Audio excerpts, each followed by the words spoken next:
One of the surest signs that someone cares about us is that they feed us. Think about all the meals parents provide for their families and all the care and labor that goes into providing those meals. The planning, the shopping, the cooking, the serving, the cleaning up.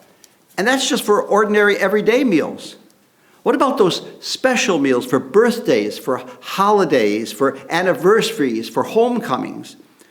A sure sign that someone thinks we are worth all of that effort. Our scriptures today are filled with images of banquets, meals, eating, food, beginning with Isaiah's vision of the eschatological feast that the Lord of hosts will provide for all peoples, a feast of rich food and choice wines, and moving to the table that the caring shepherd will spread before the psalmist in the sight of his foes.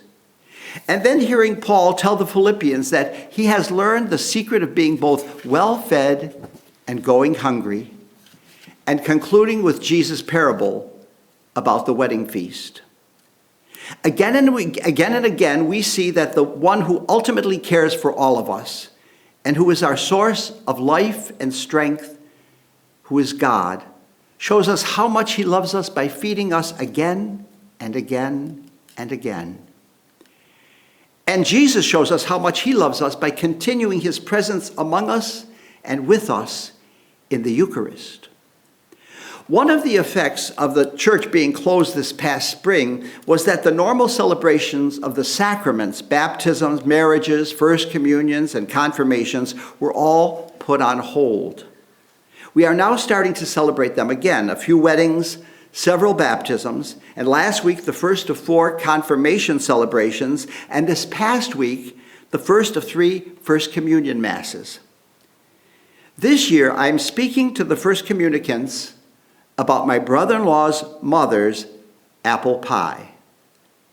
Gladys May Parker lived in the village of Wyoming, New York, and was a high school teacher. She died many years ago, but she is remembered fondly every Thanksgiving when her grandson, my now 44-year-old nephew Brian, bakes an apple pie using her recipe. In a very real way, she is still joining us every Thanksgiving through her pie.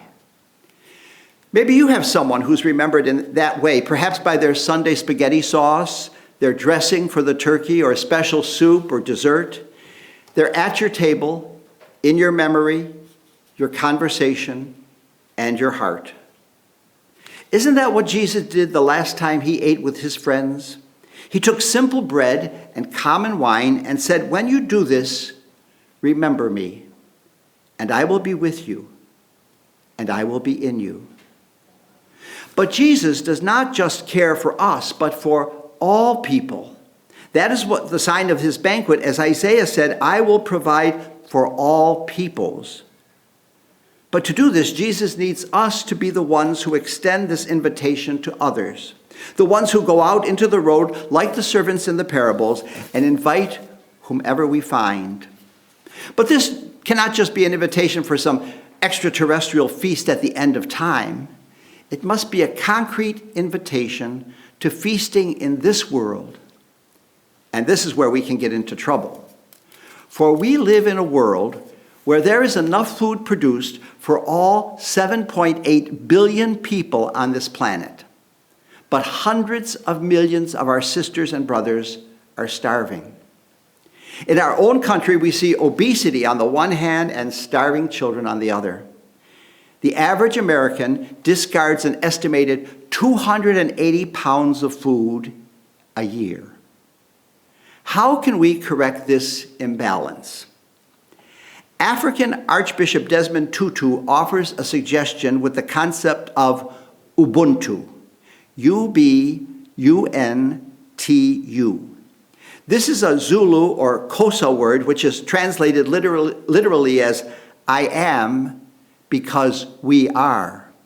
It's a term of humaneness for caring, sharing, and being in harmony. Tutu writes this: Africans have a thing called Ubuntu. It is about the essence of being human.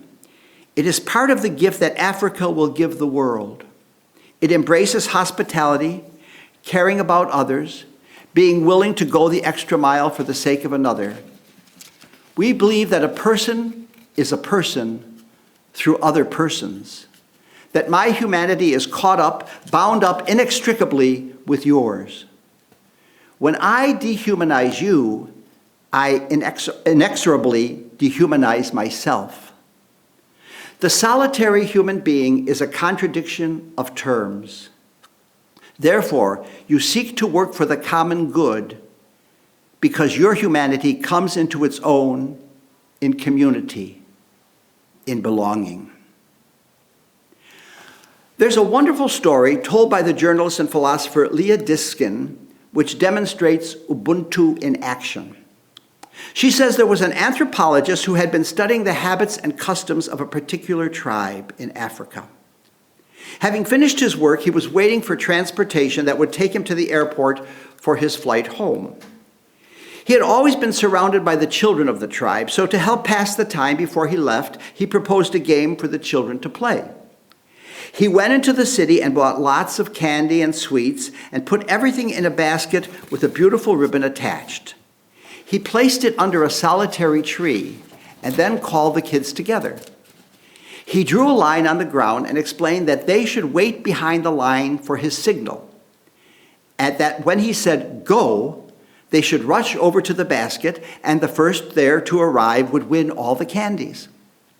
When he said, "Go," they all unexpectedly held each other's hands and ran off to the tree as a group. Once there, they simply shared the candy with each other, and all of them happily ate it. The anthropologist was stunned.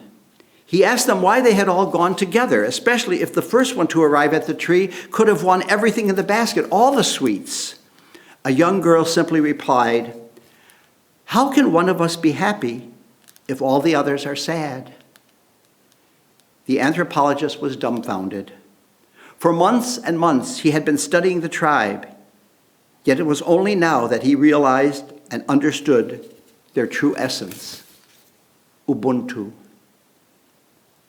One last thought. Superhighways near densely populated cities often have what are labeled an HOV lane. It stands for High Occupancy Vehicle Lane. You can only drive in it if there is more than one person in the vehicle.